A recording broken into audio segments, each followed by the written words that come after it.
Hello, I'm Judy Stiles. Thank you for joining us this week on Newsmakers. Well, the holidays and the start of the new year often bring up many issues or concerns for people, and sometimes those are financial related. And we're going to focus on that today with Consumer Credit Counseling. And joining me is Cheryl Ray Jones. Thank you for being here today. Thank you for having me. And this is a program today. We try to focus on perhaps some issues people deal with as they look at the first of the year and say, wow, where'd my money go? But maybe we need to start off with the definition. If somebody says, oh, you're with Consumer Credit Counseling, what is that? How do you define your organization for it? Well, we're one of 650 such organizations that make up the National Foundation for Credit Counseling nationwide. Mm-hmm. And primarily our office focuses on financial education and a holistic approach to helping the consumer come up with an action plan for their finances. Okay, so you're there to help people when they need this help. Absolutely. And tying that together. And you're a nonprofit community organization? We are a nonprofit agency, yes ma'am. And you're in Joplin, so the office we're talking about today is Joplin, but you have, as you say, offices all around the country as well as over in Springfield. Yes, our office is separate. Each of those organizations are separate. We are out of Springfield, and Joplin is a branch. Right. So you're part of a national or umbrella type of organization then? Yes, the National Foundation for Credit Counseling is who we are with. Okay, so if somebody has lived in another community, they may have a similar program in those communities. Absolutely. Tying those together. So many ways that you offer assistance, but as I started at the beginning of the program, first of the year, do you find a lot of people that, you know, they look at the checkbook and they say, oh, I've got to pay those bills I just spent for Christmas? Absolutely. Our clientele seems to, we have an influx of people who call after the first of the year that got into a little bit of trouble through the holiday season. And so today we're going to talk about some of those things that they can do to help maybe learn from their mistakes and also help them out as they go along. So would you say debt management is one of the main concerns that you have then? Debt management is a primary reason individuals will call our office. We do focus on the financial education piece of what we do. Primarily every client that comes in front of me will go through an intense budgeting session, creating a spending plan, looking at their monthly expenses and areas that they can cut back on, but most of them walk into our office with debt-related problems. So this time of year, the debts pile up in many cases for people, and tying that together. Do you see with the economy any changes or trends over the last few years? And we've had some good times, some down times. Does that affect how you have business as well? Yes. Right now, I just received some information through the NFCC that this year over last year, 20% of Americans are keeping at least a minimum of $2,500 on their credit cards, rolling those balances over every month.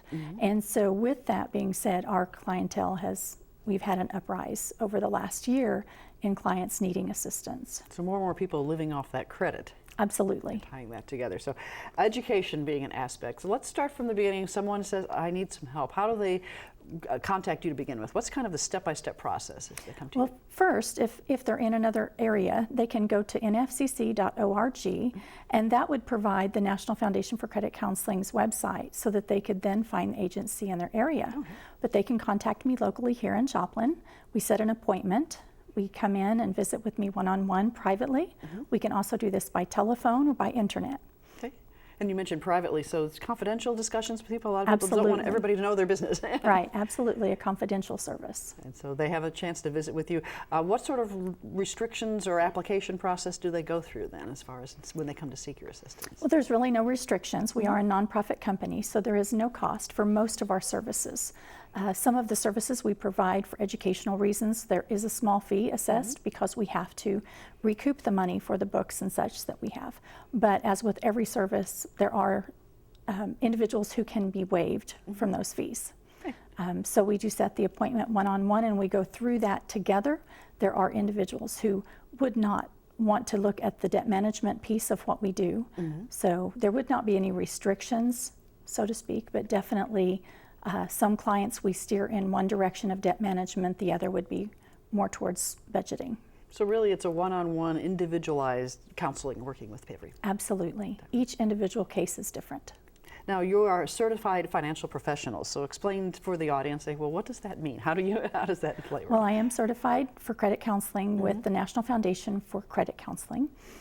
We have to be certified through 6 areas to help the consumer.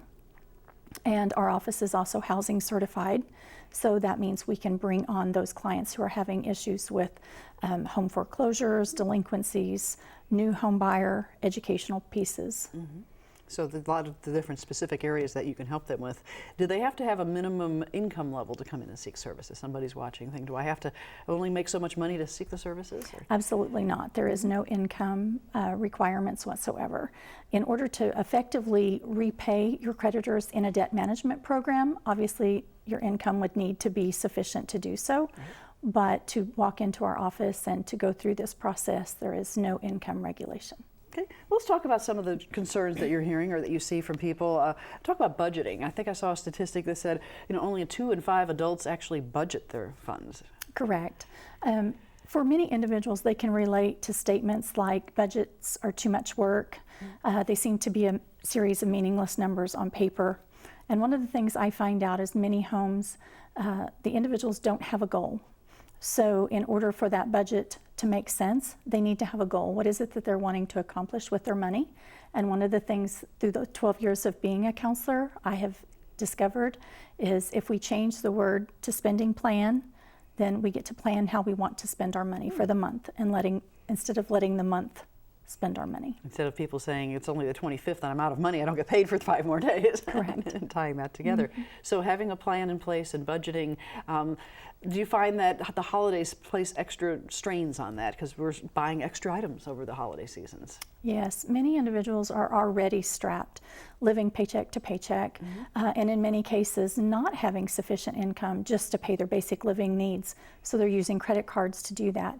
When you see extras come up, the periodic expenses such as the holidays, gift giving, even paying the taxes that are due usually at the end of the year, many households will use credit cards to do that, or lines of credit.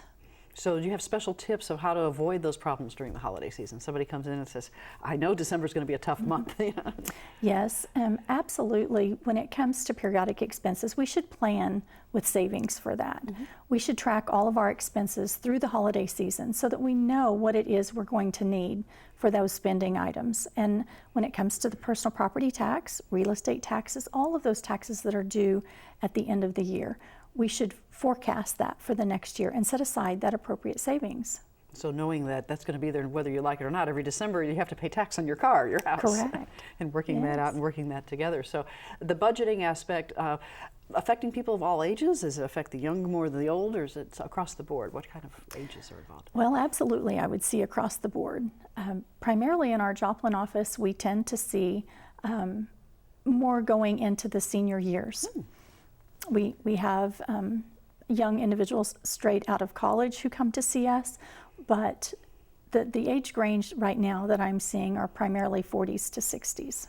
So those people have been working for a while. They've made some money, they have a house or they have a family. Yes. And then they're encountering some challenges and need to come visit with you. Yes. So, which leads me to think that as people are heading toward their 60s, they're heading toward those retirement years. So does that add an extra strain to people trying to plan for retirement? It does. And I think one of the things that I'm seeing more and more is that we're just not planning for what we know will inevitably approach us. Retirement will be here at some point. And so we're not planning and living day to day, month to month with no savings. The end result is an individual who has more debt than what they have income when they retire. So ideal world, you want to get rid of your debt before you say, I'm not working any longer. Absolutely. And I think another statistic is 1 in 4 adults are not saving for retirement. So, that is correct. So yes. How do you work with people to change that mindset that you need to start planning now? Well, we teach them that savings should be first. Savings should always be first and at the top of the budget, and striving to save at least 10% of our take-home pay. If that's not possible, we should at least set something aside. And again, going for the periodic expenses that we know are going to come every year. At least start with that.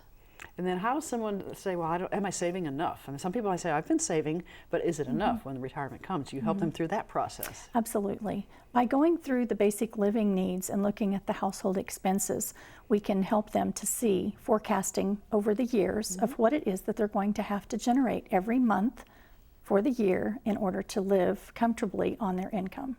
And when you reach retirement age, you hear about things like Social Security, but in today's world, people really need to supplement that Social Security. Yes, yes. And I do see many individuals who live far beyond what their Social Security will get them.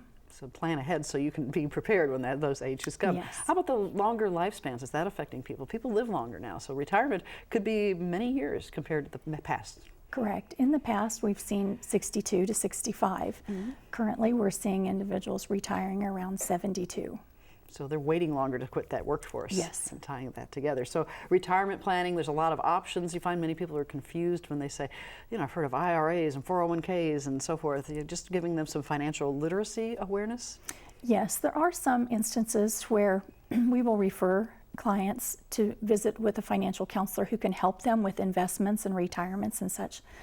Again, we don't ever refer to a specific organization that is for profit, but we can direct them on the right path and who to seek out. Now, you mentioned the spending aspect, people spending too much money. Is the credit, today credit versus debit versus cash, is credit the biggest impact of people spending their money? It is. When it's so easy to obtain that credit, in years past, we've seen many individuals who've, I used to have a lighthearted saying that credit cards were like potato chips. Once you pop the top, you just can't stop. It does seem that consumers are more conservative these days, but when it is so easy to get a credit card for clothing and the different store cards, it does become excessive at some point and overwhelming in many cases to make all of those payments every month.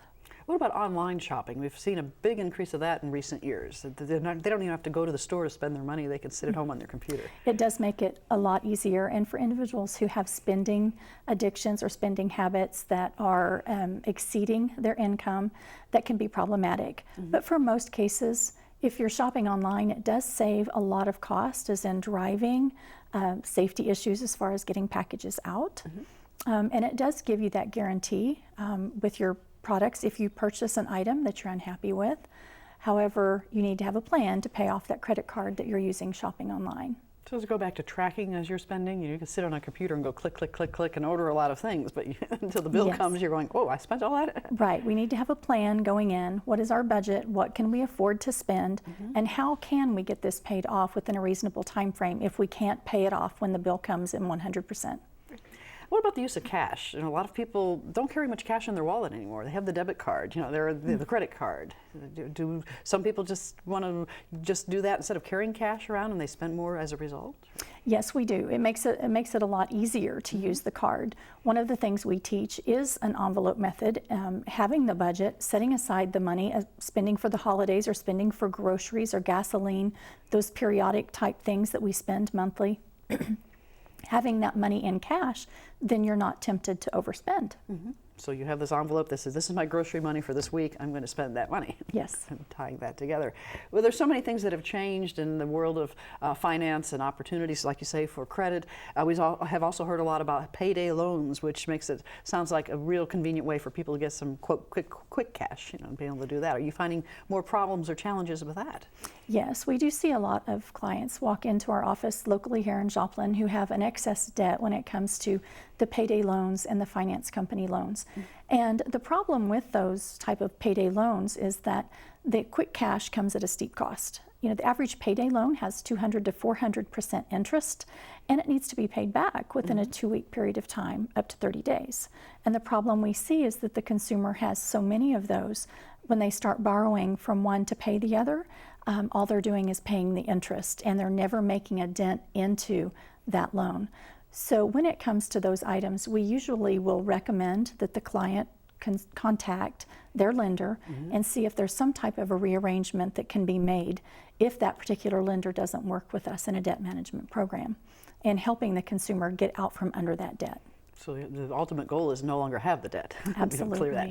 Now, you mentioned debt management programs. So let's talk a little bit about that, how that might work. If somebody comes in and they have all these bills, but they have to work, then how do I get a break, or how do I work out a plan, I guess? How do you work with those programs? In our debt management program, we will take a look at the client's debt, unsecured debt. We look at their credit cards and medical bills, different collection items that they may have, unsecured loans. Many of those creditors will have set up an arrangement that they've made with our company and companies alike nationwide, where they will enable the client to make a reduced payment and then also giving them a reduced interest rate.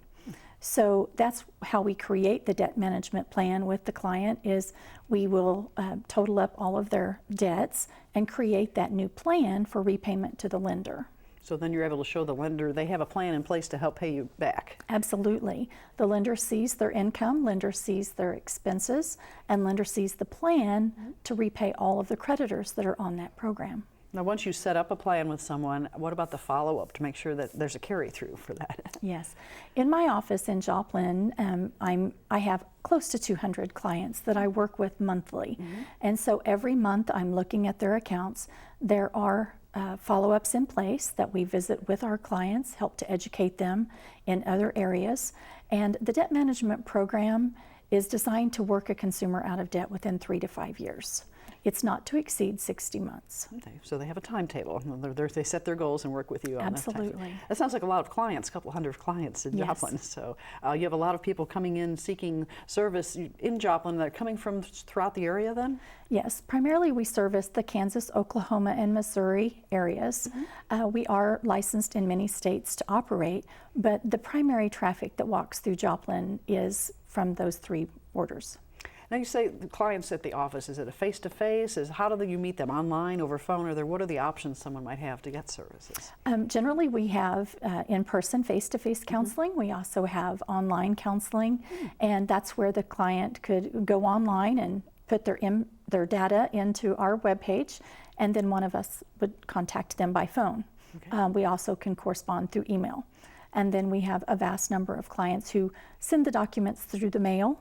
We do have a lot of phone calls that way. When we get the documentation through the mail, we will relay back to them by phone and email. Okay, so if they can't actually get to the office, you have ways to get things started we without them. absolutely have ways to work with them. Now, you mentioned a website, and I know you do have a website. We can maybe call it up and let people take a look at it. But one of the first starts for many people is let's go to the internet and see what it has to say. So, by your website is starts off bankruptcy consultation. So yes, that lets the clients know what type of services that we provide. The My Money Checkup that is online helps someone to see how they need to sharpen their own financial focus. So by going through that, it does help us to get the tools that we need to see, do I really need help? And then in this website, you could go to the link for services, and there's a drop-down box there. And so that lets you see all the different services that we provide, so you would choose the one that was appropriate. So for online counseling, you would just go to the online counseling link and submit the information as a visitor. Okay. And it will let the consumer put in all of the data that is required, and then we will just take a look at it and contact them by phone and internet. Great. So they can get a lot of things started through the website without actually having to come into the office to begin with. Absolutely. And working that out. So modern technology really helping you enhance your services that you have available for people. Yes, and nationwide we're seeing many organizations like ours are no longer able to keep their doors open. And so I'm servicing individuals as far away as Kansas City. Oh, okay, so they're coming from around the region, Yes. not just around the Correct. 4-state area, 3-state area. When you're talking to people and they're seeking services, I saw in there talked about bankruptcy. There's a lot of financial issues, bankruptcy. You mentioned homes. Somebody can't make their home payments and so forth. So a lot of those big life-changing decisions as well, other than just credit card debt. Correct. Many times consumers have gotten themselves into a situation when it may be medical related, or they've lost their income, or again having too much credit card debt. And if they're facing bankruptcy, since the bankruptcy laws changed in 2006, it made it more difficult for the consumer to file bankruptcy. So they are required to go through what is called pre-filing bankruptcy counseling, and we are accredited to do that. Okay. I can do that by phone or by in person or over the internet. And the consumer would then get the certificate needed in order to file the bankruptcy. The second piece that's required to file a consumer bankruptcy is the financial management or financial literacy course. And so we can also teach that directly out of the Joplin office. I do that in person. I do a telephone conference monthly that we can set with the clients over the telephone, and then they can also go online to get that piece taken care of. So this, you see some specific changes that need to be taken care of before they can go through that path. Absolutely. There are the before counseling and the post-filing education that is required, and our agency is accredited to do that. And we do that in person in Joplin, or like I said, over the phone or over the internet.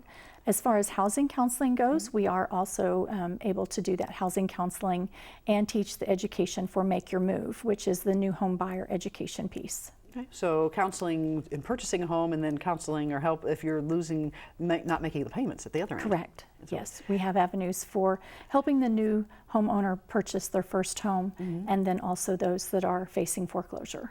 Now, purchasing a home, major step, and a lot of people sometimes are kind of intimidated or worry that I don't know everything there is to know. So do you provide just some basic explanation of how much they need to save, what the plans they need to put in place for that? Absolutely. We will help the consumer. I have many clients every month come in and say, I want to get my credit good enough to be able to purchase a home. And we help them decide what it is that they're looking for as target range for their income. It is suggested that a client any homeowner not spend more than 30% of their take-home pay on housing. And so many times we see that really wonderful house that we want, but we don't have a plan to get there. So that's part of the process that we do when we walk through housing counseling. If somebody wants to transition from being a renter to a homeowner, do you help them through that process? You're paying this much in rent.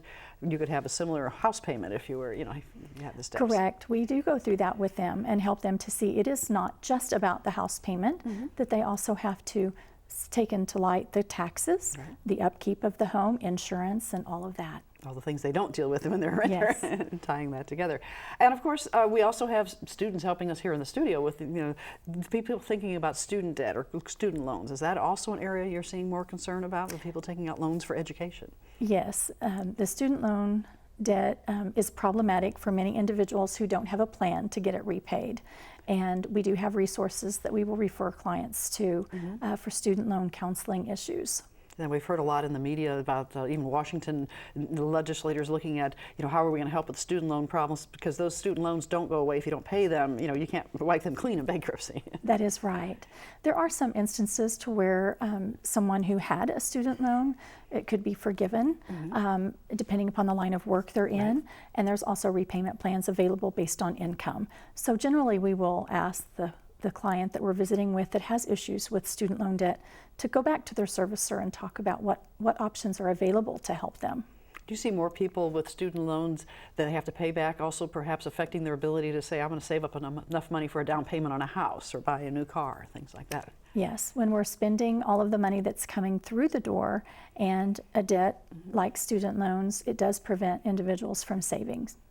Now, you've talked about financial education, talked about working with the older people. What about the younger people, whether it's people right out of college or even high school students, getting ready to go into the workplace or go into college? Is there, do you feel a need in our society for more financial education for people? Absolutely. I am very big on needing education, and one of the things that I do provide is going into employers, colleges, schools, and teach credit education.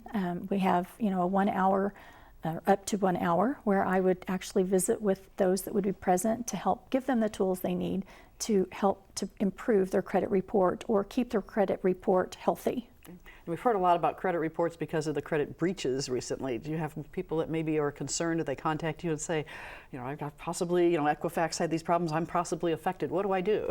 Yes, we do get a lot of those calls, and we have information in our office on how to help them walk through those situations and who to contact to see if it is that they've been a victim of that breach. Okay, and how to protect themselves for the future, then also some tips of what they can do. Yes, we have many clients that we've helped set up the credit freezes and the fraud alerts.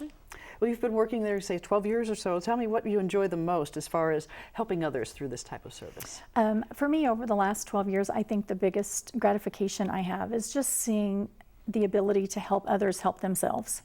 It is so rewarding to help give them the tools that they need to move forward without assistance from us in a debt management plan. And when I do work with those clients, to just see them exit and have that relief, the burden of the debt lifted, that's the most rewarding part as a credit counselor. Have you seen people change their lives because of this? Absolutely. With the clients that I work with monthly, the first thing we do after setting them up is we have a 3-month review appointment. And those are questions that we ask is, how has your life changed over this past 3 months? And then when they exit the program, again, a very different scenario. They've learned to live within their means and not use credit. Do you find a lot of people through word of mouth, they come to you because they know somebody else that used your services? Yes, our primary referral is through word of mouth. Now, one thing we haven't talked specifically about is where you're located and how to find you. So I want to make sure we cover that. People have been watching and saying, well, where do we find consumer credit counseling? Yes, we recently moved. We are now in the Catholic Charities building. Our companies are subsidiaries of each other. So we are now at 403 East 4th Street in Joplin, and our phone number is still the same. Okay, so that's just east of downtown as you're heading to the east off of on 4th Street. Then. Yes, right down from the Red Onion. Okay, and phone number, how can they reach you if they wanted to call? Our telephone number is 782-6830. And if there's any one word of advice you'd like to give to someone, in general, as far as handling money, credit counseling, what's kind of the word of wisdom you like to share with people to start off with when you first meet with somebody or you want to talk with them? Well, the first thing I want to ask them is, what is it that they hope to accomplish? What are their goals? And when they don't know, we usually discover that within the hour. So you need to have a plan, as you we said. We need to have a plan, yes. And working that together. And I imagine communication is also an important part, that you have to have that two-way communication between you and the clients, and maybe the clients, if they're husband and wife, boyfriend, girlfriend, working together. Yes, we do have, it is a confidential service. Their information is protected, and it is confidential in that room. There are many times that we have the situation to where one or the other spouse does not know, or the other person in the relationship does not know about the debt. But the trust issue, trusting me as their counselor is important, but I am trained to listen, and their goals are the primary reason why I'm there, helping them to achieve what it is they want to do with their money. I know I've heard a lot that the effective counselor is someone who listens, so that's a big skill for someone in your field. Yes. And working that together. Well, Cheryl, I think you've provided a lot of information for our viewers today on the program and consumer credit counseling. And as we say, the start of the year, if somebody wakes up in January and looks at that bill that comes in the mail, you're there to help them try to make that path to success. Then. Absolutely. Thank you. You're welcome. All right, thank you for joining me. And I'd like to thank you, the viewers, for joining us this week on Newsmakers. I'm Judy Stiles. Hope you can join me again next week at the same time on this station. We'll see you then.